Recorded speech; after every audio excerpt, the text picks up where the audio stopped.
ಕಸ್ತೂರಿ ರಂಗನ್ ವರದಿ ಬಗ್ಗೆ ಏನು ನಮ್ಮ ಪಶ್ಚಿಮ ಘಟ್ಟದ ವಿಚಾರದಲ್ಲಿ ಸುಮಾರು ಸಾವಿರಾರು 1500 ಹಳ್ಳಿ, ಅದರಲ್ಲೂ ವಿಶೇಷವಾಗಿ ಶಿವಮೊಗ್ಗ ಸುಮಾರು 480 ಚಿಲ್ಡ್ರೆ ಹಳ್ಳಿಗಳಲ್ಲಿ ಏನಿವತ್ತು ಕಸ್ತೂರಿ ರಂಗನ್ ವರದಿಯಲ್ಲಿ ನಮ್ಮ ರೈತರಿರ್ಬೋದು ಮತ್ತು ಆ ಕಡೆ ಭಾಗದ ಜನರು ಬೇರೆ ಬೇರೆ ಜಿಲ್ಲೆನೂ ಸೇರಿ ಎಲ್ಲೋ ಒಂದು ರೀತಿಯಲ್ಲಿ ಆತಂಕದಲ್ಲಿದ್ದಾರೆ.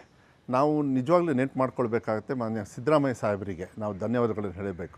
2013ರಿಂದ 2017-18ವರೆಗೂ ಏನು ಅವರು ಮುಖ್ಯಮಂತ್ರಿಗಳಾಗಿದ್ದರು, ಆ ಸಂದರ್ಭದಲ್ಲಿ ಸೆಂಟ್ರಲ್ ಗೌರ್ಮೆಂಟ್ ಅವರು ಏನು ಇದನ್ನು ಕಸ್ತೂರಿ ರಂಗನ್ ವರದಿಯನ್ನು ನಾವು ಮಾಡ್ತೀವಿ ಅಂದಾಗ ಸರ್ಕಾರದಿಂದನೇ ಅದನ್ನ ತಿರಸ್ಕಾರ ಮಾಡಿ ವಾಪಸ್ ಕಳಿಸಿದರು.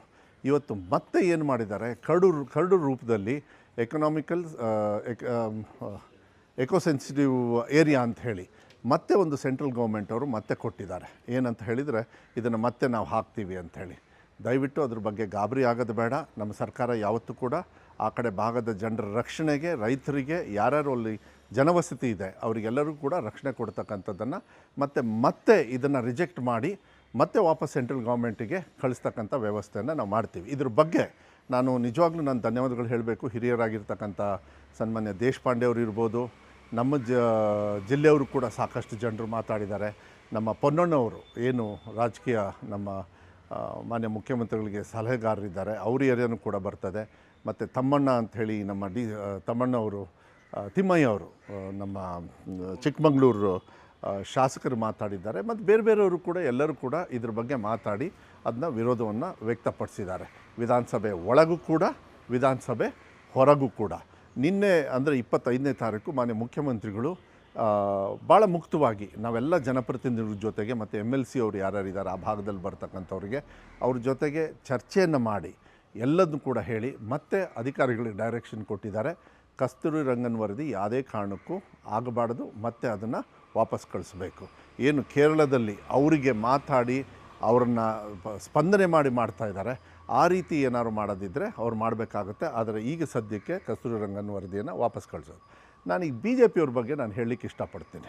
ಈಗ ಮೊನ್ನೆ ಅಧಿವೇಶನ ಆಯಿತು, ಇಲ್ಲಿ ಅಧಿವೇಶನದಲ್ಲಿ ಚರ್ಚೆ ಮಾಡಲಿಲ್ಲ.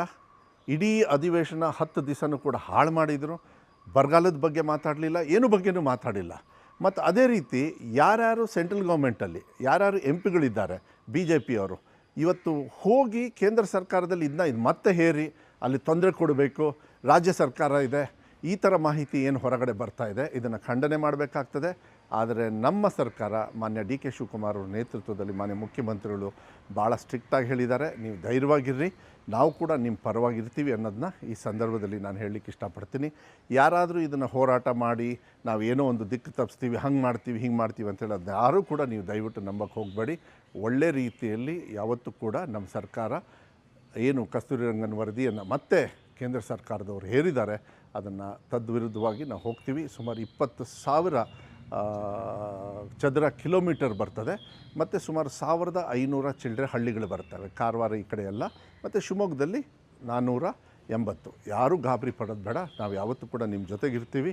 ಕ್ರಮೇಣ ಅದು ಯಾವ ರೀತಿ ಆಗ್ತದೆ ಅದಕ್ಕೆ ನಿಮಗೆ ಮಾಹಿತಿಯನ್ನು ಕೊಡೋದ್ರ ಜೊತೆಗೆ ನಿನ್ನೆ ರೈತರ ಒಂದು ಏನು ಅರಣ್ಯ ಭೂಮಿ ಇರ್ಬೋದು, ರೆವೆನ್ಯೂ ಇರ್ಬೋದು, ಎಲ್ಲದೂ ಕೂಡ ಮಾನ್ಯ ಉಪಮುಖ್ಯಮಂತ್ರಿಗಳಾಗಿರ್ತಕ್ಕಂಥ ಪರಮೇಶ್ವರ್ ಅವರು ಕೂಡ ಇದ್ದರು. ಇದೆಲ್ಲದೂ ಕೂಡ ಚರ್ಚೆಯನ್ನು ಮಾಡಿದ್ದೀವಿ. ಅಧಿಕಾರಿಗಳಿಗೂ ಕೂಡ ಡೈರೆಕ್ಷನ್ಸ್ ಕೊಟ್ಟಿದ್ದಾರೆ. ಮುಂದಿನ ದಿನಗಳಲ್ಲಿ ಈ ಮಾಹಿತಿಯನ್ನು ಇನ್ನೂ ಹೆಚ್ಚು